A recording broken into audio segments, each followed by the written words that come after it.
right.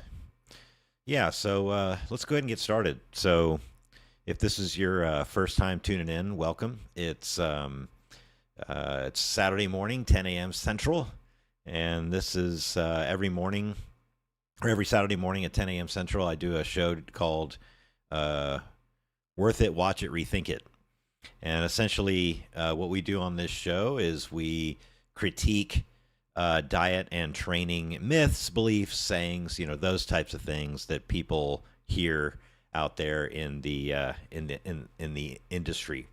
Good morning, Rachel. Thanks for joining. Um, so the one we're going to cover today is that cardio is required for to lose weight. And this one I'm rating as Rethink It. Okay. Now, I know a lot of people are going to be coming at me like, whoa, whoa, whoa, whoa. Cardio is good for you. It's a good thing to go do cardio. It is absolutely a great thing to do cardio, and it's great for training your heart. It's good for your cardio, well, overall cardiovascular improvement, etc. Um, so it's all goodness. It's all good for you, absolutely. But when I talk to people about losing weight, and I ask them like, "Hey, what's the first thing that kind of comes to your mind when you think about losing weight?" I hear various things.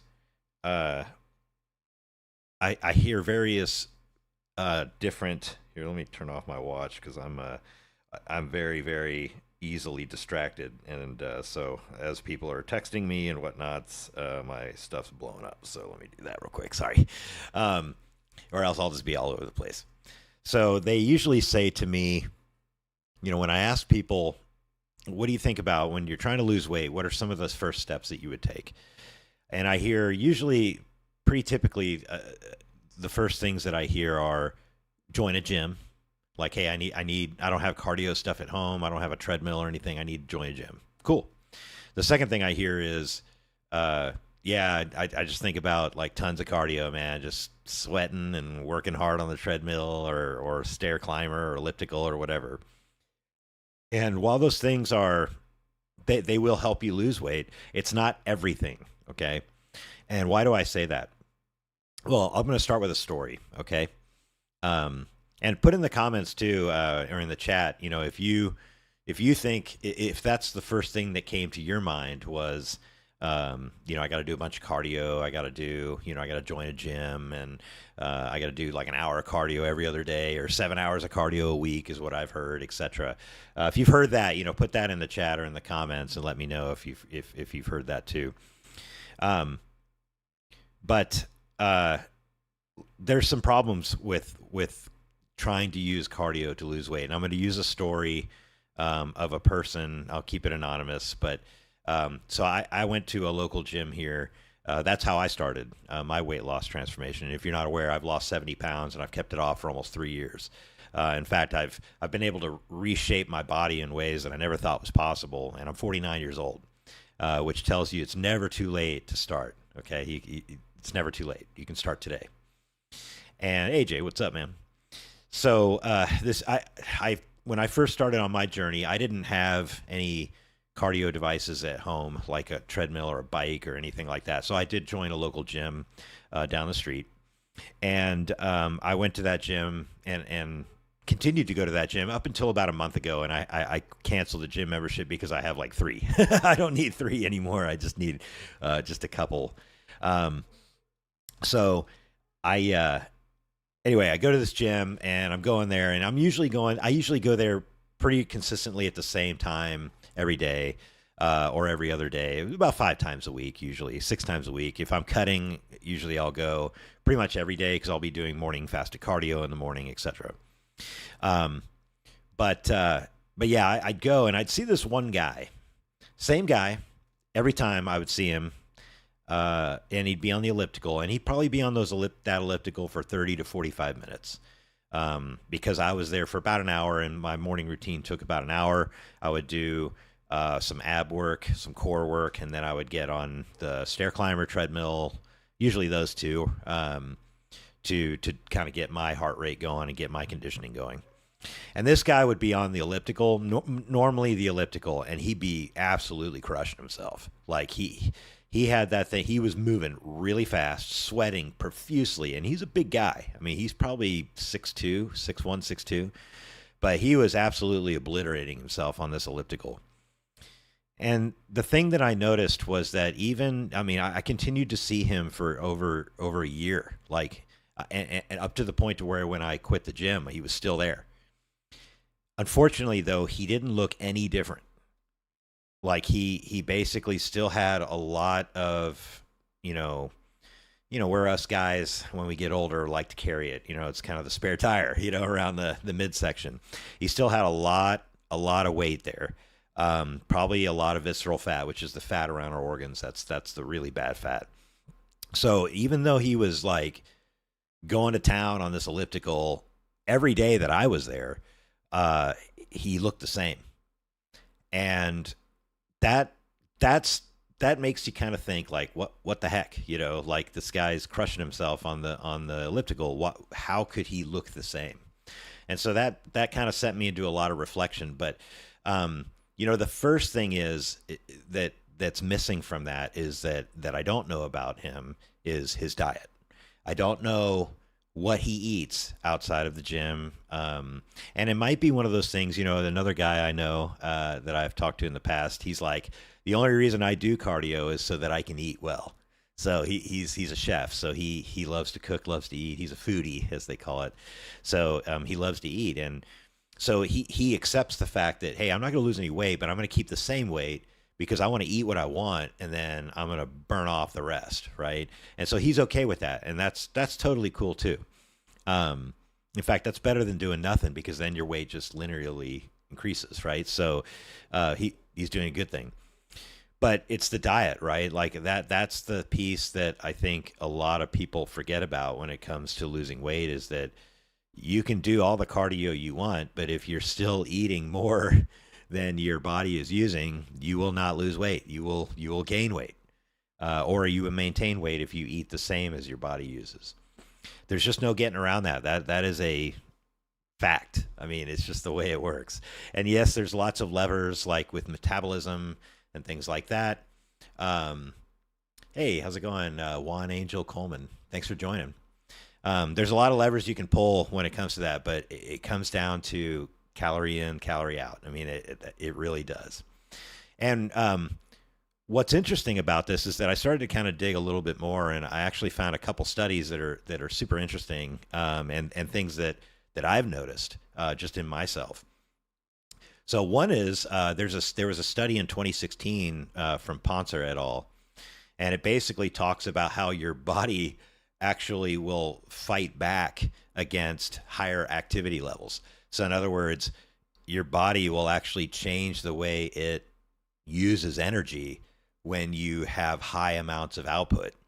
And if you think about it, that kind of makes sense, right? The people that have jobs where they're walking for 20,000 steps a day, they can maintain their weight, and even though they may eat different things and different amounts, their weight kind of stays the same.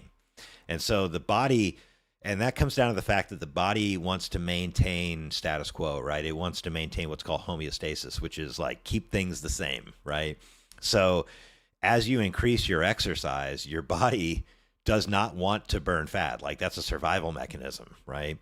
So it's going to be pushing back against you. Now, does that mean that, if you eat 2,000 calories a day and your body uses 1,600 by default and you burn off 800 when you do cardio, you won't lose weight? No, that's not what I'm saying. But what I'm saying is that it's not an equal output, meaning if I burn 600 calories on the stair climber, which is pretty hard to do, like that's a pretty intense and long stair climber episode. Does that mean that I can eat 600 more calories that day and break even? No, because your body is adapting too. It's not a perfect 1-to-1, right? So that's what makes this kind of tricky. But anyway, that was an interesting study that kind of showed how your body will adapt to that. So the other thing, though, is I would say is that there was a study in 2021 from I think it's Beaulieu et al. I'm probably slaughtering that. But basically, they showed also that cardio intense cardio can increase your hunger. And this is something I've definitely noticed. So, it could be that guy in there that I saw was, he was doing that cardio and it just made him so ravagingly hungry that he would eat more, which would basically undo the calorie expenditure he was doing when he was doing his cardio. And I've definitely noticed this, especially like when I'm dieting and really cutting calories down to get to very low amounts of body fat. When I would do more, I would crank up my cardio, my hunger signaling would crank as well. And, there's tricks to deal with that, right? Caffeine can help with that. The GLP-1 drugs, the GLP drugs, there's more than one class now. Those can help with that. There's peptides that can help with that. But overall, like that hunger signaling, in some cases can go up. So doing that cardio can actually make you hungrier, which that hunger signal increases. That means you're going to it's going to be harder for you not to eat more.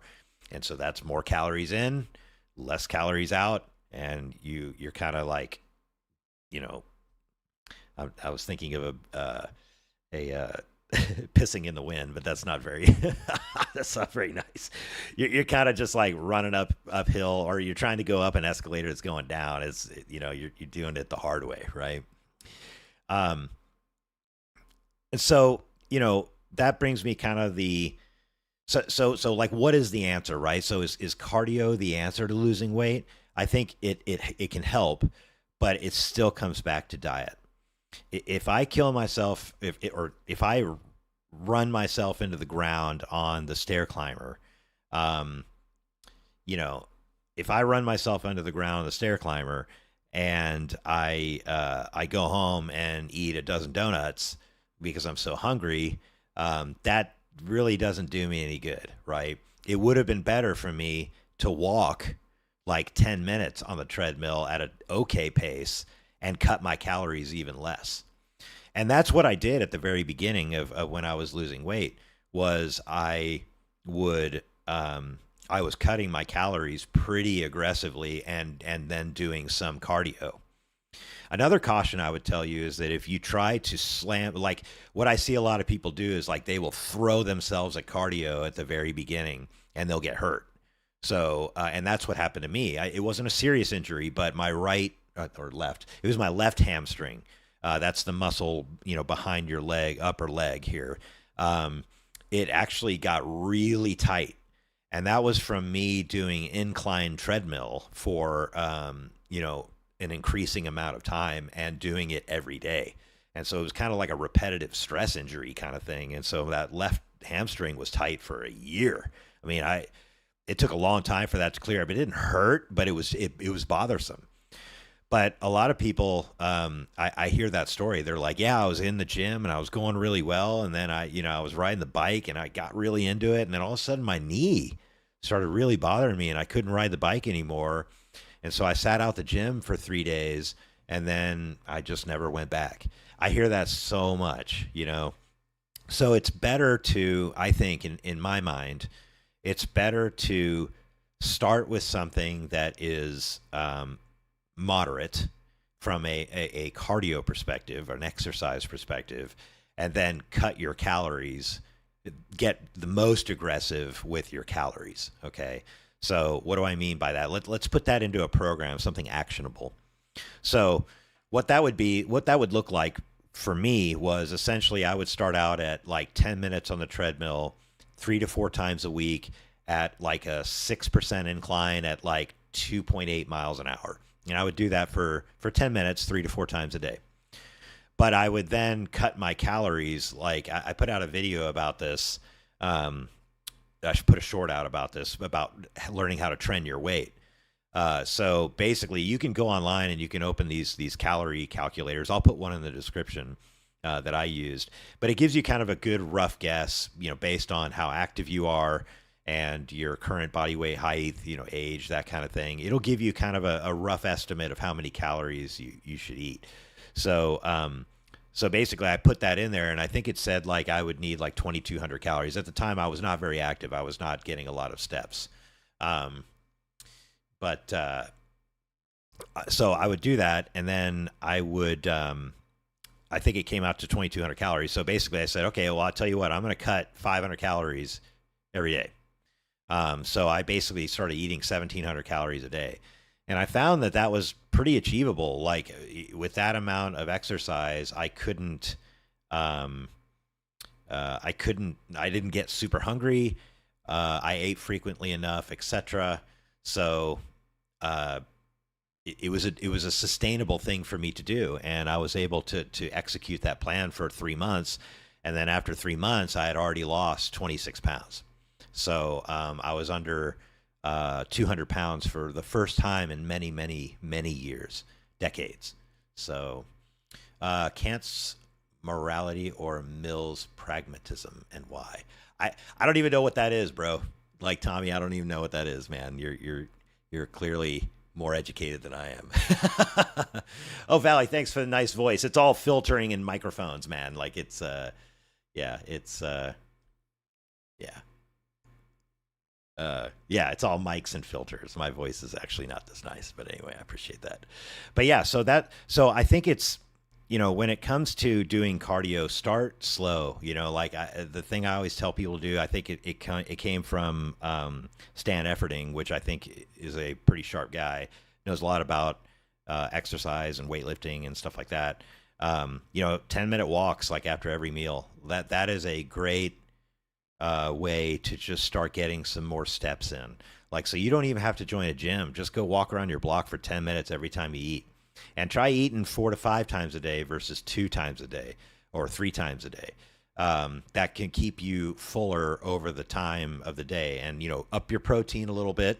So eat some more protein sources, and that'll keep you kind of satiated or feeling not so hungry throughout the day, and that'll kind of keep you going there. So yeah, I'm going to, sorry, I'm going to put this user in timeout. Yeah, sorry, Tommy, you're going timeout, bro. All right, sorry, I never had to do that before. I'm putting Tommy in timeout. Let's see, Billy, you asked a question. So I can pedal my recumbent bike for 10 minutes instead of walking outside. Will that accomplish the same thing? Same thing. I don't know, but I think my answer to that would just be do what's sustainable for you, right? So if you would rather ride the bike for 10 minutes instead of walking outside, absolutely. Like for example, if you have like a skin condition where you're sensitive to the sun and you can't go out during the day, but you can ride the bike during the day, pick the bike. I mean, I think that's totally fine. Maybe it's you feel safer or something on the bike.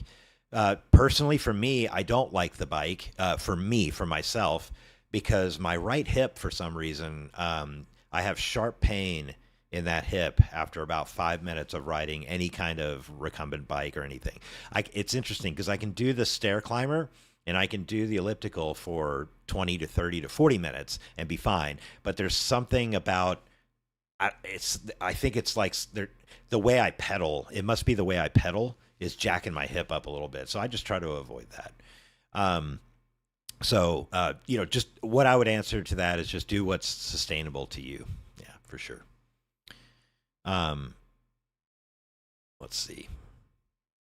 And I think, as you incorporate those things into your routine, those 10-minute walks or 10-minute on the bike or something after you eat, etc. That overall movement, then just start increasing it over time. So, for example, I would start on the treadmill. When I started, I would start on the treadmill at like a 5% incline for 10 minutes. Then I'd up it to 12 minutes and I would increase it to 6%.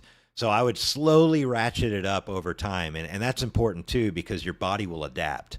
In other words, I'll give you an example. My heart rate on the stair climber, I used to be able to get my heart rate up on the stair climber to well over 130 to get into more of a conditioning thing. This is more of an advanced discussion, but I wanted to increase my cardiovascular endurance, right? So I wanted to get my heart rate into those working zones, conditioning zones, um, for longer periods of time. And what I found though was that as I did that, walking around the block, I used to be able to get my heart rate like to 105, 110 just walking around my neighborhood.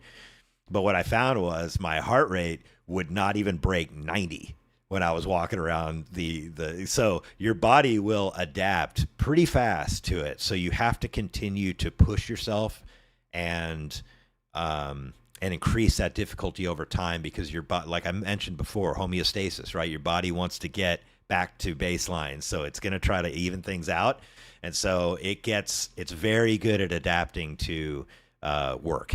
That's why, like, when you get sore from maybe, laying sod in your backyard and you do it the next weekend, it doesn't hurt as bad. It's because your body has adapted to that. So it's the body is a fantastic thing. And I think a lot of people, I don't mean to turn this into a rant, but a lot of people are like, well, I don't want to do too much because I might hurt myself.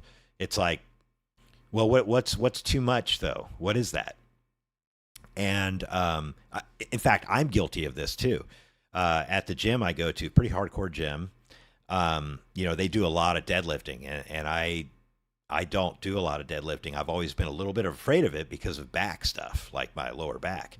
And I recently started deadlifting, and it's a little scary. Like, I'm like, man, I really hope my back doesn't break in half. But I noticed, like, now that I started to do it, yeah, I was sore as heck the first time. The second time, a little less sore. The third time, I wasn't sore at all. And so it's like, okay, yep, time to push a little bit harder. And so I kind of broke through that initial fear of pushing too much or getting hurt. Don't be stupid, right? Don't go and try to bench press 405 pounds when you've never tried that before. Like, don't.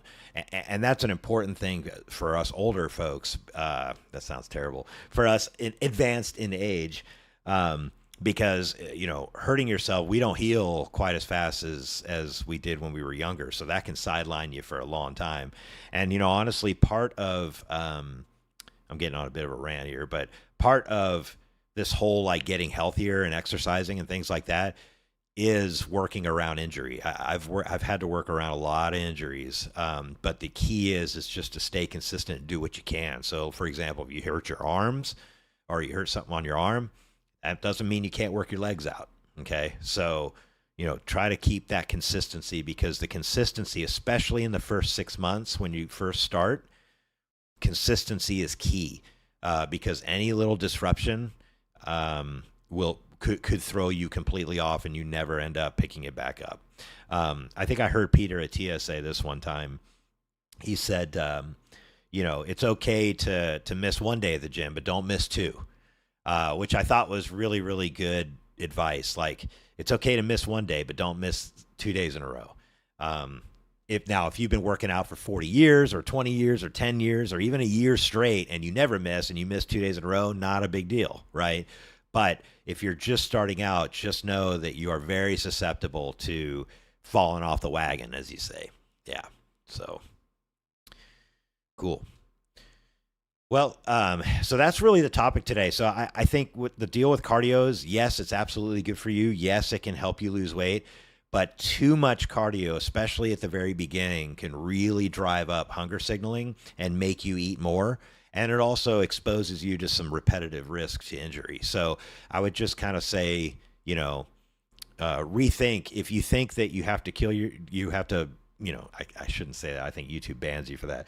If you think you have to run yourself into the ground doing cardio to get in shape or get healthier or lose weight, rethink that, because that is not the case. I did not do hours of cardio to lose my first 25 pounds. Didn't. I walked on a treadmill 3 to 4 times a week, and I cut my calories. I mean, that's basically what I did. And I think what's amazing about weight loss in general is, a lot of people, they got kind of fired up about the intermittent fasting posts that I did. And they were like, well, it has a lot of these benefits and growth hormone release and glucose control and this and that. Those things are absolutely correct. Absolutely. But when you're first starting out with weight loss and trying to get healthier, too many details can really paralyze you. You get like this analysis paralysis where you're like, well, if I don't do my cardio fasted first thing in the morning, it won't be as effective. So I can't do it today. I'll just do it tomorrow. And then you never do it, right? No, go out there and do your cardio at 12 p.m. if that's what time you can do it, because 12 p.m. cardio is better than, no cardio at all, right? So do what works for you. I think that's the key message, and that's what we preach kind of here at Ironspire Health is we basically we build programs for people around their lives, not their lives around programs, because that is not sustainable. Trying to tell somebody to go to the gym for 2 hours a day, 5 days a week, and only eat 1,000 calories, they will not last very long. I mean, there's some disciplined people that can probably execute on that, but they are few and far between. Instead, it's like, hey, log what you eat for a week and try to walk 10 minutes after your first meal every day. Let's start there. And then the next week we do a little bit more. Okay, start after your first and second meal, walk 10 minutes. Did I say miles? don't try to walk 10 miles after a meal when you first start. If I said that, that's not what I meant. I meant minutes. But anyway, all right. What other questions here we got? Man, well, this has been a good stream, man. Like we had to kick somebody out. That was pretty cool. No, I'm just kidding. That was interesting. Got some newcomers to stream. Welcome, welcome. That's super cool of you to join. Very cool. Let's see. Accelerated breaks and Jake. Yeah. So if you like the kind of advice we're giving here, I would encourage you, click in our bio. There's a link tree in there, and you can book a 20-minute free consult session with me. 20 minutes. We can talk through some stuff. And then if you like what you hear, you can book a longer session and for a little bit of money, and I can set you on your journey too. So like I said, I don't have cookie cutter programs. I build programs around people's lives because that's the way I've helped other people. That's the way I did it. And I find that to be the most effective way to getting healthier. And a lot of people are like, hey, well, that I need help specifically with driving down my blood glucose or my A1C or my blood sugar, blah, blah, blah, blah. Losing weight, like getting fat off of you, does amazing things to your biomarkers, to your blood tests. You just see. And maybe we'll do an episode where I'll show you my blood markers before I started, and then even just 3 months when I lost 25 pounds, I'll show you my blood markers. It was incredible. So yeah, absolutely. Rachel walks 10 miles. Yeah, she probably does. But yeah, that's a good goal. 10,000 steps, that's kind of been the circulating number of steps that people say you should try to get. I say try to get the more steps than you normally get, try to increase it 10% each week. So if you get 4,000 steps, try to get 4,400 the next week. If you get 4,400, try to get 5,000 or 5,500 the next week. Just build small steps, like I mentioned, because like if you try to go like, oh yeah, I usually get 2,000 steps a day, and for the last week I got 15,000 steps, and now my feet, I've noticed like they kind of hurt. Like I've got, I don't know, or my shins kind of have pain in them. It's hard for me to walk now. That's what I mean by like you have to give your body time to adapt, especially if you're older like me. You have to start a little bit slower than those 20-year-old kids that are out there that can take some punishment. So, you try to get over 10,000. Yeah, Rach, it's hard. Like, the best advice that I give people on getting 10,000 steps a day is start early. So if you can get, 3,000 to 4,000 steps, like right when you like at the first part of your day, like you wake up, you eat breakfast, you go on a walk outside and you get like 3,000 to 4,000 steps. That just bootstraps your day right there, and you can usually nail 10,000 steps without really even trying the rest of the day. So, or try to do like 3,000, and then after lunch get another 3,000. Then you just cruise in the rest of the night. So I try to front load my steps, if you will, in the beginning part of the day. I usually after breakfast I'll walk like 20 minutes on a treadmill here. Because it's hot right now in Texas. And it's not really the heat. It's the bugs, man. Like mosquitoes just eat me alive, man. It's brutal. So I just don't go outside very much in the mornings and the evenings because it's just the mosquitoes just eat me alive. It's not cool. Yeah. All right. Other questions?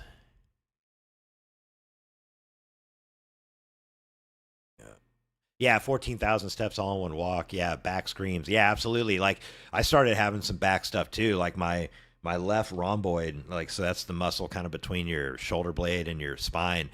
Because my posture, I work at a desk a lot, so my posture is very hunched forward like this. So I would walk hunched forward like that. And when I was walking around, like I had like this impinged nerve for a long time. So I had a lot of back pain when I first started walking a lot. So be conscious of that. Make sure you're kind of, bring your shoulders up and back, and make sure your posture is good while you're walking. Or you can get kind of like one of those supporting things off Amazon for pretty cheap. To kind of help you with your posture. I did that for a while when that rhomboid was bothering me. I got a posture corrector where it straps around like right here on your shoulders, and then I'd use that to walk around. Yeah. So, cool. Let's see what else. Yeah, we just got to move. Yeah, absolutely. That's the key. We were meant to move. We're not meant to sit at desks and work all day. Yeah. Yeah, upper back. Yeah, what helps too is like if you get like a lacrosse ball or it's got to be a pretty firm ball. So lacrosse balls are usually the best for that off Amazon. You could put it up on a wall. It's kind of tricky to do, and I usually don't set it up right always. But you put it on your back and you put it against a wall and you just kind of move it around, and it'll get in there and kind of move those muscles around. So can you borrow I don't know if I still have it. I'll have to look. I may have donated it. I can't remember, but. Yeah, it was pretty good. But yeah, I'll look for it. I'll let you borrow it. Yeah, cool. All right. Well, I'm going to sign off. That's about a half hour, so I think that's pretty good for today. If you notice, I'm trying to put out some more short videos from these, just recapping some of the things. Those are tricky because trying to capture like an idea within 30 seconds to a minute is tricky, and you don't have all the details, and people can get pretty fired up about those. My intermittent fasting one blew up. Like, that was pretty interesting. So that was interesting. But I'm also going to start a new series. It's going to be called Day in the Life. So basically, I'll just kind of take you through what I do every day. So I've already got one where I did my morning fasted cardio on the elliptical. So I'll get that video out probably next week. The longest thing is like just editing these things. It takes a lot of time, but anyway. Hope everybody's doing well. I know things are just kind of nuts in the world right now. So, just try to filter that up, focus on your goals.